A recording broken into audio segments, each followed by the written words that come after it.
The Renaissance, like a flower, struck by a blue lightning bolt. It blossomed, and it struck, and it was beast. In Europe, actually southern Italy to be precise, new ideas and inspirations crept and gripped the hearts of the people. This time, the 1300s to the 1500s, was a rebirth. As the Renaissance spread far and wide, trade and commerce shook off the dust it had gathered by laying in the corner, and once again became a prominent figurehead in daily life. Italian city-states, and the wealthy families that lived there, became buff with wealth and the power from the trade and the commerce. People began to take an interest in learning, which was really quite interesting. I'd like to learn more about that. And humanism was started by Francesco Petrarch.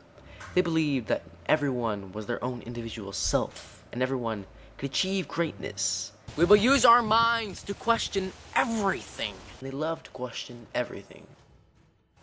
Although the humanist beliefs sometimes brought them into conflict with the Catholics. Actually I don't fight.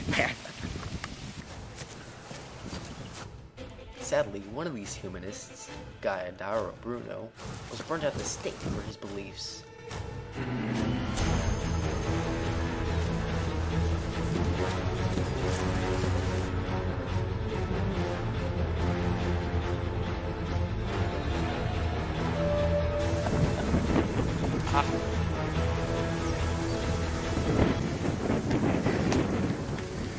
Listen, Booty, I've had enough of your phony beliefs.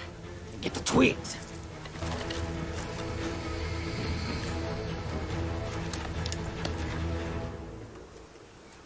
Wait, what's that? What's what? Florence, the cradle of the Renaissance, was home to some of the best artists and brainy thinkers around. Perspectives in painting, realistic figures in sculpting, satiric feats of literature, not to mention the unanimous discoveries in science and mathematics, also the ultimate truths about politics, were all revealed, found in this rebirth in time. One of these was the Duomo, or the dome of the Duomo de Santa Maria del Fiore, rising above the octagonal cathedral. Workers began this construction in 1296. Construction's going pretty well? Yeah. But we've been working in the same place for 3 dang days. Yeah! Oh my gosh, you're right. But this dome project is so helpless. I mean, nobody can pull off things so incredible. Well, I don't know how to build a dome.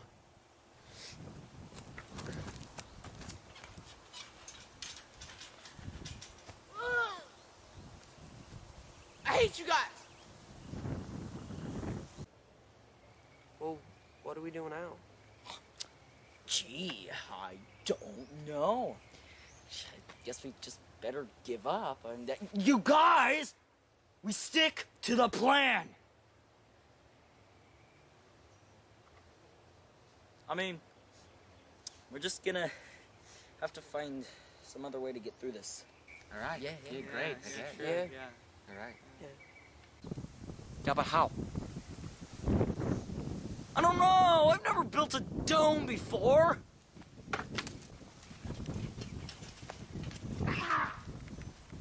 Well, hey! And then there were 3. Amongst all the chaos, it was inevitably true. All hope was lost. Since the workers had the technology or supplies for a sturdy dome, they kept it domeless until such hope came. It remained this way until 1436.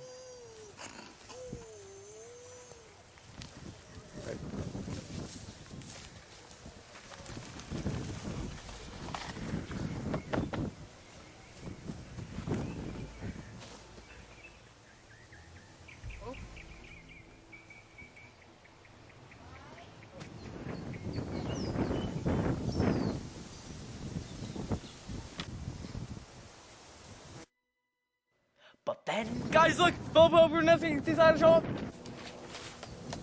It's, Brunelleschi. I swear I heard you guys needed some help. You have no idea.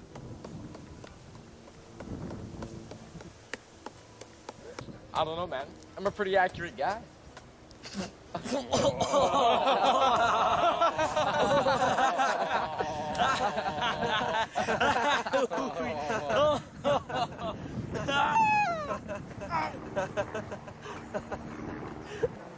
people! Too long has this thing been on. We must gather together as a ferocious throng, hungry to get this thing done! Let's go!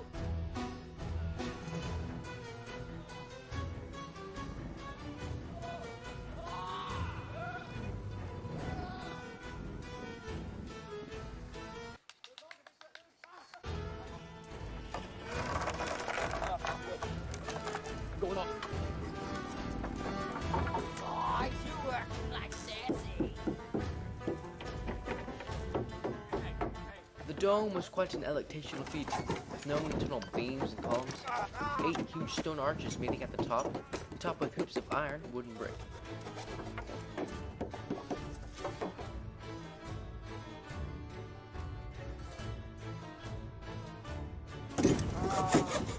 Mr. Brunelleschi, where do you want this piece of wood? Over there. Right over there? Where? Oh, what about right over there? Dude, take it easy, all right? Hold on right there. Oh, no. Hey, Frank, just go home and take it easy, all right? Yeah. Okay, all right. Good luck out there, boys. Good luck out there. Good luck. Recover quickly. Feedback quicker. Good luck. Bye. Yes, it's finally finished. My new invention, the hoist. Let's try it out, people. All right, let's go. Yeah. Oh.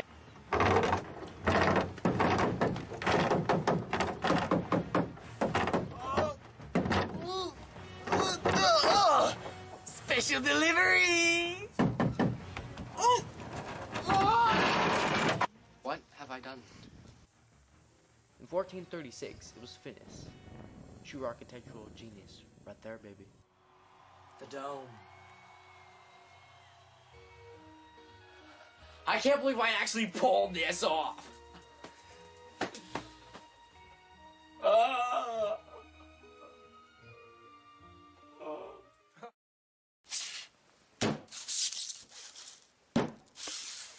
A Renaissance man.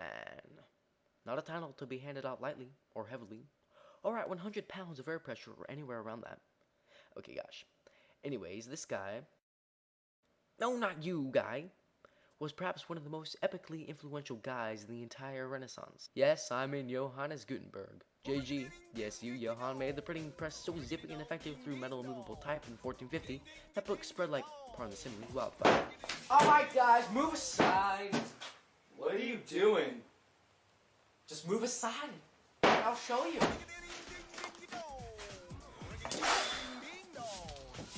Okay. Just watch, alright? Just watch. Metal, movable, printable, type.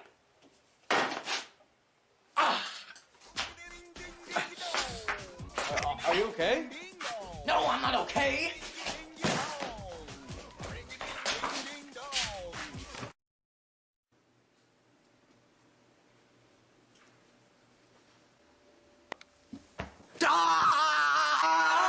I'm not dead! You're not dead. I'm not dead!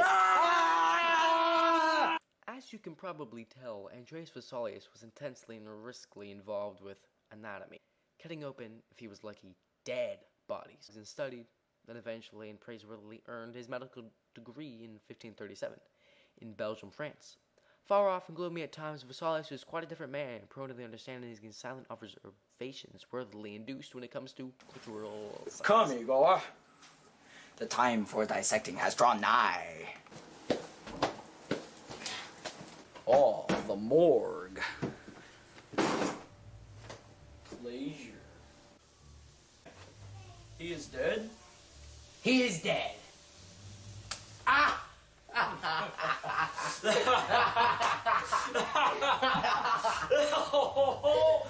Shut up.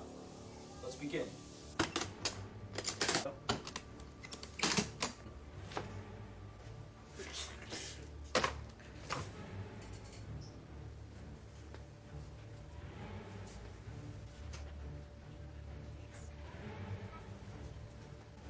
Now we get down to the nitty-gritty.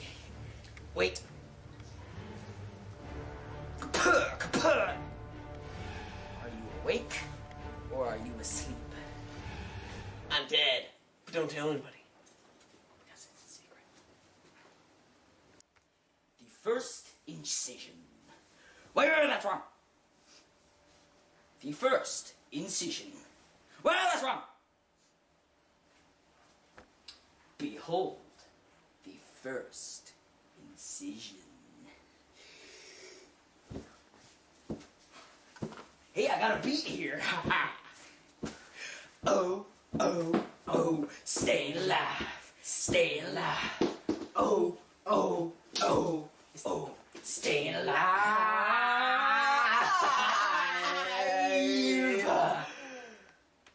Stay alive, stay alive. Wait. Where's his heart? Oh yeah, he has no heart. He's heartless. Oh! After dissecting several dead bodies, Vesalius' studies led him to write his book. Wait for it. On the structure of the human body, several people's ideas of how their bodies actually worked changed like a lot. His discoveries led him to find the human heart in 4 chambers. 4. Would you like to have your book signed, ma'am? Sir! I had to make this so awkward. Leonardo da Vinci is the most, if not the most, and the best example of a Renaissance man. This guy was multifaceted. He was born in 1452 in a small village near Florence, but that did not hold him back. No, it didn't. Heck, right, no. If not his actual physical being, then his works and his name flew and dug, zipped and zipped throughout Europe, throughout the world. He learned about many things, including math. Boy, was he smart in more ways than one. Can anybody tell me what 2 + 2 is? Yeah, it's an equation. He learned about music. Mary had a little sheep, little sheep. Mary had a little sheep. Its fleece was white as fluff. Shut up! Art. So how's it coming? It's pretty great. Did I mention no refunds? No. Anatomy. Botany. Architecture. And engineering. Finished? Good. All right. But that's not all. Oh no, that's not all. He also invented the earliest forms of a diving I suit. think I'm forgetting something. Oh, of course. What? Well, I hope it works. You don't say. Came up with designs for machinery centuries before they were actually Hey invented. dude, check this out. I call it the helicopter. It can fly through air.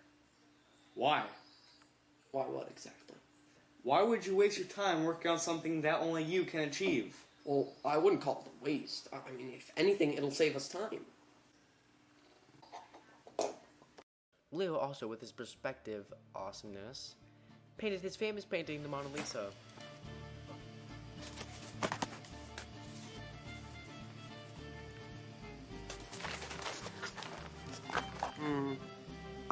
I think I'm done. The Monster Lisa. Actually, I don't like the mustache. It just doesn't fly, you know? I want him to be fly.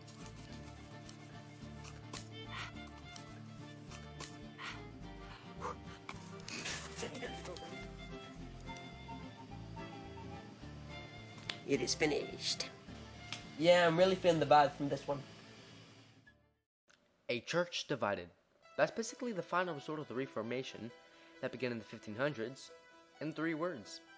As the Catholic Church began questionably doozy practices, and with their corruption and whatnot, people began to lose interest, their reputation was weakened, and people that protested against the Catholics were obviously called Protestants. They spoke out against the church and even broke off and formed their own sects. One of these key Protestants was Jan Hus. I don't think the church is being very smart. All they want is money, money, money. I don't think we should worship Pope Rick, but rather we should focus our worshipping on Jesus Christ. Jesus Christ is our Savior. No more corruptions. No more corruptions. No more corruptions. No more corruptions. Corruption. No. You know what? This is lame. I I grew up Catholic. Get who's? Get who's though? Get who's? Get who's? Get who's? Get who's? Get who's? Get who's? Get who's? Get who's? Young Hus was charged with heresy in 1414. Charge him with heresy. Arrest him. Get who's? Get who's? In 1415, he was burnt at the stake. Where are you taking me? To the stake.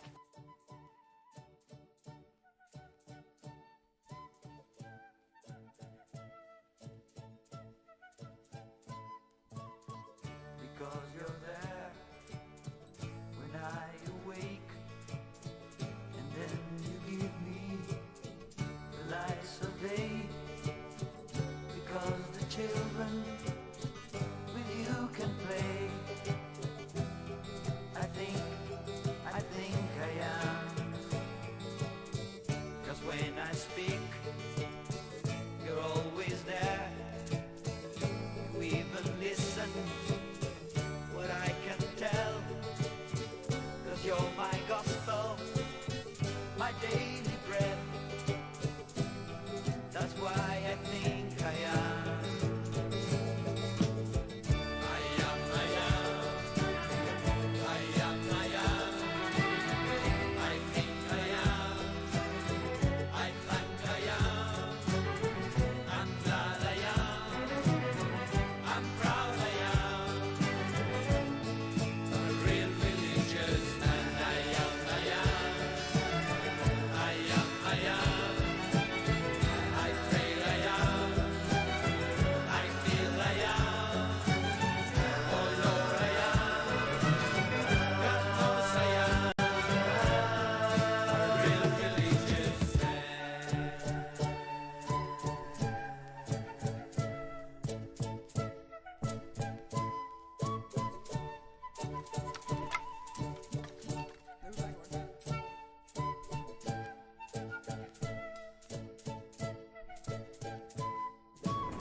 I realized you're my best friend. So, am I down to clown? Good to go? No? Light the fire. Martin Luther, a humongous figure in the Reformation, quarreled with the Holy Roman Empire authorities, causing him to take new action. He was born in 1483 in Germany. Luther was raised a good little Catholic boy, very true. When entering law, he was caught up in a life-changing thunderstorm. Not very common, and yet not very uncommon. He became a monk. Then he stepped up and became a priest. A priest. Wow, that was awkward. Eventually, Luther studied and actually learned to develop something from his arduous study. You know what, religious acquaintances? I believe I've thought of something. As may say, and many are afraid to say, or morally ask, what must we do, men, to gain our utterliest, most desired salvation? Well, many believe... Come on, bro. Hurry it up. Rush it. Wing it if you have to. Well, salvation can be got. We are saved by our faith, not by our good works, hey? Yeah.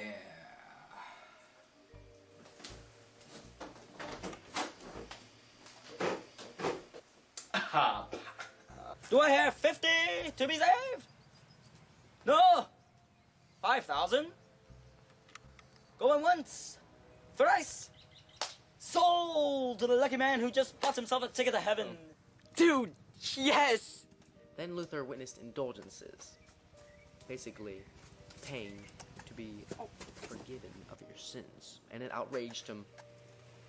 Come on, get your indulgences now! Limited time offer. What are you doing? Why?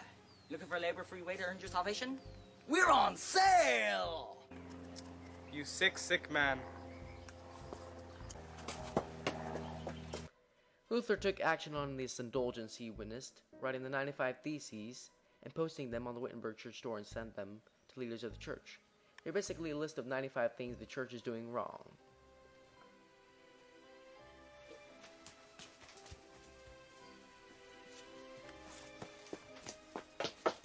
Some got giddy with these great new church listies, while the church denied them.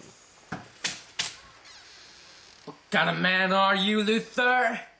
You got regulations of your own! As Luther grew his enemyship stronger and stronger with the Catholic Church, they grew more on the edge. And finally, in January 1512, they attempted to put an end to Oh, his what you gonna do? What you gonna do? We, being the Catholic Church, have come to the tough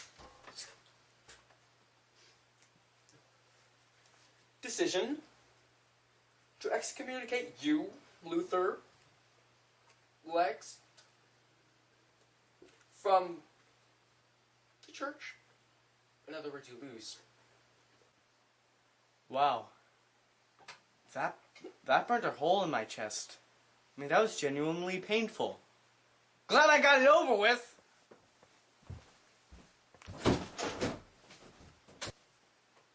Now we silence him. Once and forever. Yeah. Okay.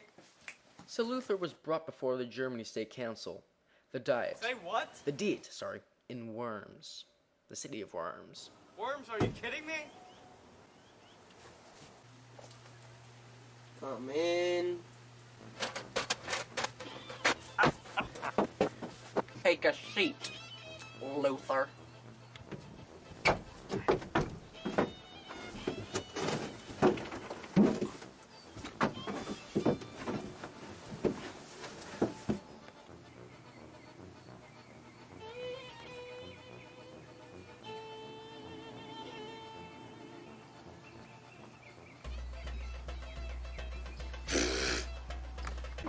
Alright, Luther, we know your reputation, and we're gonna get this over with by cutting a 3-inch diameter pineapple stem. Alright. I know you guys are on diets, but you don't have to be all grouchy because you're all on diets and all. What in the Sam hell is he talking about? So as I was saying, pass the word. Here's the proposition. You take back your writings, we call it cruel. You don't, otherwise we have to kill you. Or something like that. The textbook did not specify. So, either way, you're gonna have to ban your writings. I would, but no. Fine then, as your beliefs are against us, thusly making you a heretic, your prince will be banned and you shall be forever known as a heretic. Distraught, Luther head.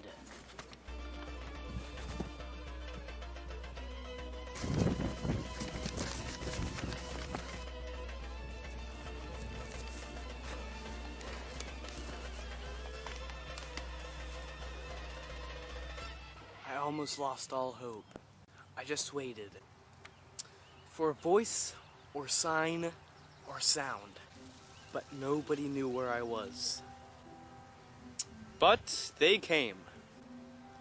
They declared me their hero, and by the name of Kahanka, I was back in the game. I began my Christian denomination known as Lutheranism. Legs, Made a Bible in German. I mean, I even turned down a peasant revolt in 1524 because I needed the officials on my side. They wanted me, but no. And boy, they got slaughtered. But the princes supported me, and I gained fast ground. And so did Lutheranism. Then my religion was legalized by the Peace of Augsburg, and more followed. My Protestant church. Yep. As the Protestants developed, Lutheranism, Calvinism, Anglicanism, the Catholics realized that they were losing fast ground. So the Catholics decided to do something about it. They held the Council of Trent in Trent, Italy in 1545. They began their counter-reformation. Yo, Catholics, we getting mauled. I say we take back all the mass fad crap that we've been feeding to the people that obviously made them mad and rise up new and rad. With all the right techniques to get the people we once had happy with what we dish out so that they no more will be sad. And so everyone come back to us. Not just a scrap tad. That sound bad? Bob? So they began their counter-reformation, and so it was that the epic struggle, battle as they say for saps, was brought down. Finally, action broke loose between the 15th and 16th centuries. The division of the churches traveled and expanded to the point where there sounded a tumultuous crack. Overall, in simpler terms, the religious wars of the Protestants and the Catholics ending with the 30 Years' War from 1618 to 1648, began. They're out there. They are near. I can sense it. Once we pass through this foliage, the Protestants will be on the other side. Protestants, get ready! Here they come!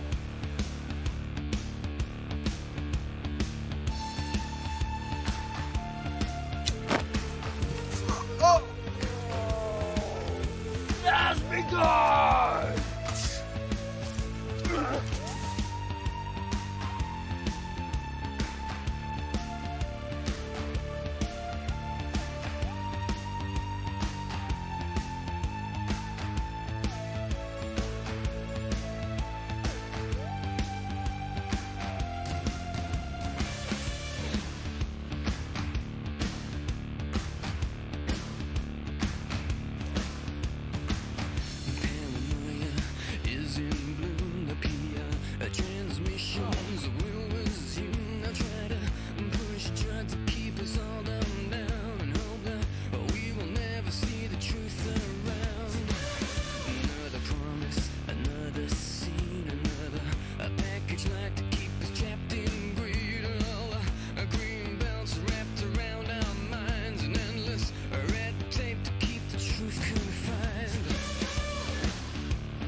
Sending us a message, and we'll send them one back.